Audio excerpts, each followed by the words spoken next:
শারদীয় দুর্গাপূজা উপলক্ষে লোহাগড়ায় বিশেষ আইন শৃঙ্খলা ও মতবিনিময় সভা অনুষ্ঠিত।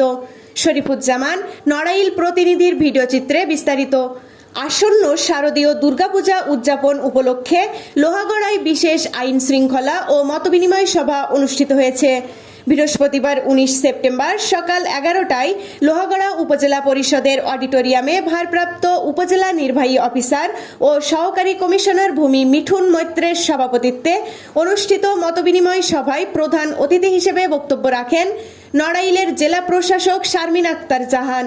অন্যান্যের মধ্যে বক্তব্য রাখেন নড়াইলের অতিরিক্ত জেলা প্রশাসক সার্বিক লিঙ্কন বিশ্বাস, জেলা আনসার ও ভিডিপি কর্মকর্তা মোহাম্মদ নুরুল আফসার, জেলা পূজা উদযাপন ফ্রন্টের আহ্বায়ক মিলন ঘোষ, লোহাগড়া সরকারি পাইলট উচ্চ বিদ্যালয়ের প্রধান শিক্ষক SM হায়াতুজ্জামান, লোহাগড়া উপজেলা প্রকৌশলী কাজী আবু সাইদ মোহাম্মদ জসিম, লোহাগড়া থানার officer in charge OC Shariful Islam, inspector তদন্ত অজিত কুমার রায়, জেলা বিএনপির সাংগঠনিক সম্পাদক মোহাম্মদ টিপু সুলতান, লোহাগড়া উপজেলা বিএনপির সভাপতি মোহাম্মদ আহাদুজ্জামান বাটু, সাধারণ সম্পাদক কাজী সুলতানুজ্জামান সেলিম, উপজেলা জামায়াতের আমির মাওলানা হাদিউজ্জামান, উপজেলা পূজা উদযাপন পর্ষদের সাধারণ সম্পাদক পরীক্ষিত শিকদার, পৌর পূজা উদযাপন পর্ষদের সভাপতি কিশোর রায়, সাধারণ সম্পাদক সুদর্শন কুণ্ডু সোটন, পৌর পূজা উদযাপন ফ্রন্টের সভাপতি গৌতম সাহা, সাংবাদিক সর্দার রইস উদ্দিন টিপু সহ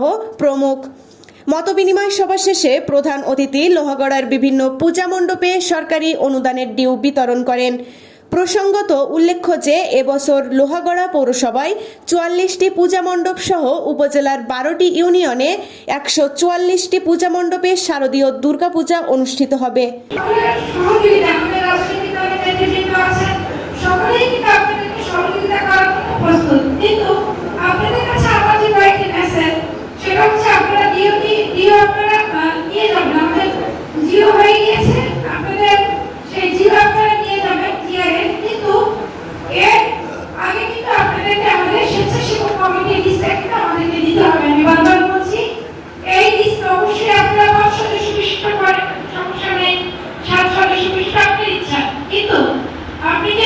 গঠন করে দিবেন তাদের পরামর্শ আমাদেরকে দিবেন এবং রাতে যেন অবশ্যই সেই মন্দিরে যেন আপনাদের এই স্বেচ্ছাসেবক কমিটির লোকজন যেন রাতে দিনে সবসময় যেন তারা থাকে এই বিষয়গুলো আপনি নিশ্চিত করবেন।